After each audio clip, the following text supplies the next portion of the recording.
My name is Casey Montigney, and this is my presentation of learning about the 3-week MOOC course on growth mindset and learning mindsets.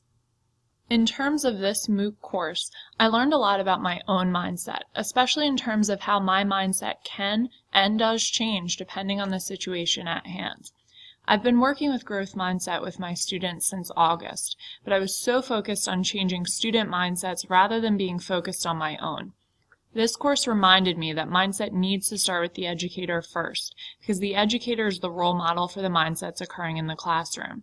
While I've always been an idealist and I've always believed in my students, I did notice through these reflections that there are times and situations where I am more positive or more negative with my students. I realize I need to occasionally come down from that cloud and talk about the realities of mindset with my students. This MOOC course caused me to reflect on these situations so I can now be a consistently strong example of growth mindset for my students, while also acknowledging situations where I do have a fixed mindset, so that they know it's okay to have a fixed mindset every once in a while because we're human. It doesn't make us bad people to have that negative mindset every once in a while, as long as we can bounce back from it using our strategies.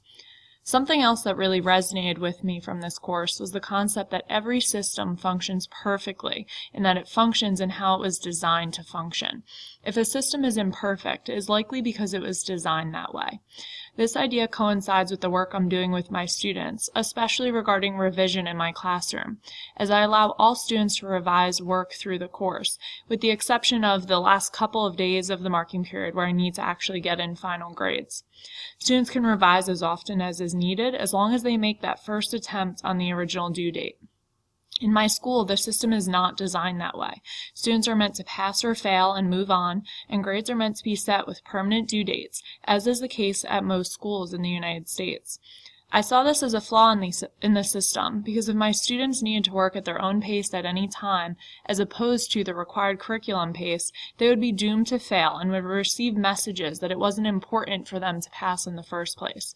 If we didn't reflect, they would just need the grade to get the grade, not to learn the information. This course has caused me to focus more on the systems that exist within my classroom and to find alternatives to the systems that still fit within our school and district guidelines, but so that they better support student learning at the same time. Finally, this course also made me reflect on some of the downsides to growth mindset, something you very rarely hear when learning about the topic. Articles mention that if we only praise effort, there's also the chance we're teaching students that conditions are fixed and they could feel manipulated within this system.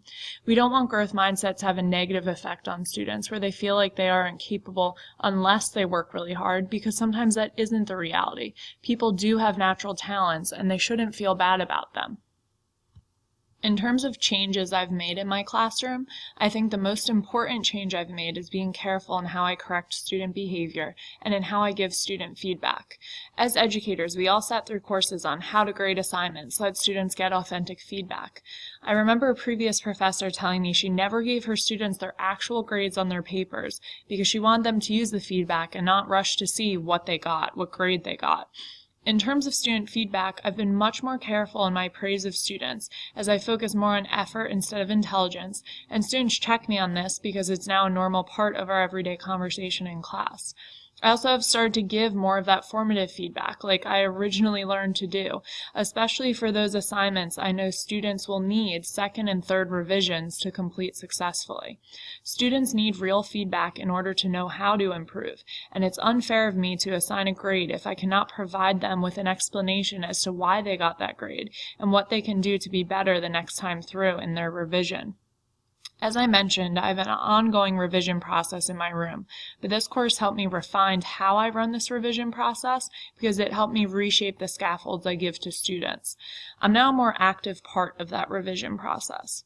Likewise, both my students and I have started to incorporate YET into my classroom a lot based on that first assignment from this course. I actually had a student today tell me he wasn't good at finding cultural values in a text we were reading because he didn't even know where to start. His partner said "yet" under his breath, and then said that he needed a strategy. Between the two of them, they were able to brainstorm how they could get from not understanding the values to understanding it, and it all unfolded without another word from me. My students know I'm committed to their learning, but growth mindset and this framework has assisted the process and has made me more explicit with my students so that they shadow each other and support each other, especially in those moments where a fixed mindset seems to be the immediate solution. Lastly, in order to share this learning within a larger community, my school community, I intend to bring this work into my Carnegie team, or as we're starting to call it, our school improvement team, to spread growth mindset strategies and lessons within our school. Our principal is dedicated to creating a culture of learning, and I think that the improvement team is an excellent starting point for this kind of knowledge and for the strategies learned in this course. From there, we can branch through departments and grade level teams in our PLCs to improve our school culture and community. One of the easiest takeaways here is the value of collaboration, because it is impossible to create a positive growth mindset-oriented school climate without the entire team working towards this goal. I'm starting this process with my students by focusing on the language we use, and I would likely start there with the improvement team and my ELA department as well.